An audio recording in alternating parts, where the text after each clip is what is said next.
Alrighty, I did my visual testimony over Jack Cohen. He was an orphan in Belgium um, during World War II, him and his brother. They were abandoned at this orphanage. Their father one day decided to take them there and said, I'll come back to get you, and he never did.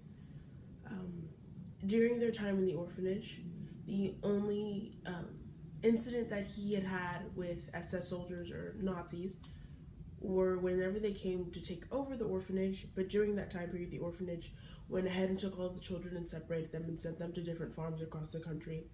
Which at that point, once the soldiers left and the war was over, they slowly started to filter back to the orphanage.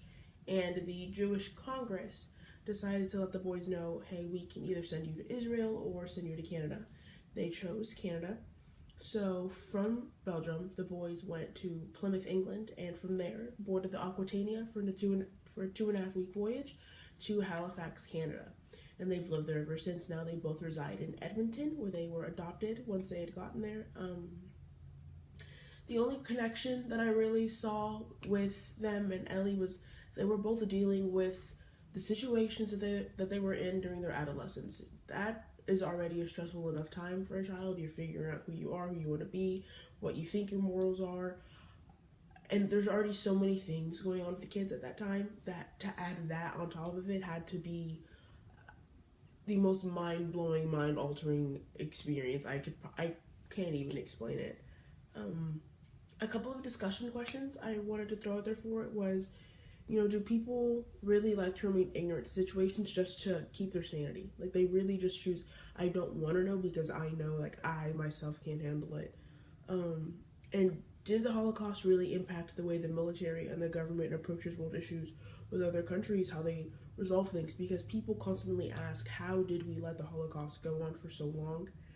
And I feel it's because we didn't know how to approach something on that massive of a scale. How do you go about fixing that when you know that 6 million people died and the rest of the world really did kind of sit there and watch? I mean, they tried. It took time, but it's a really hard pill to swallow, because knowing, here, obviously on a level nothing like that, but we had Japanese internment camps where if you were of Japanese descent in this country during that time period, you were imprisoned purely for the fact that you were Japanese. So you see how countries and how people just react to massive amounts of stress. When things like that happen, they jump to conclusions, they jump the gun, they don't know what to do, they don't know how to react. So maybe with that, did we take that and really use it as a learning tool as to what we can and what we should and shouldn't do now?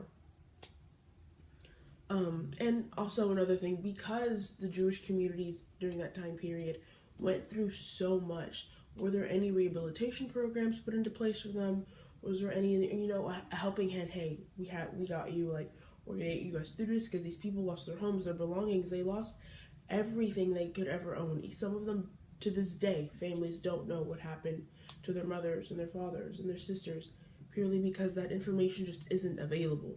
It didn't exist in the first place.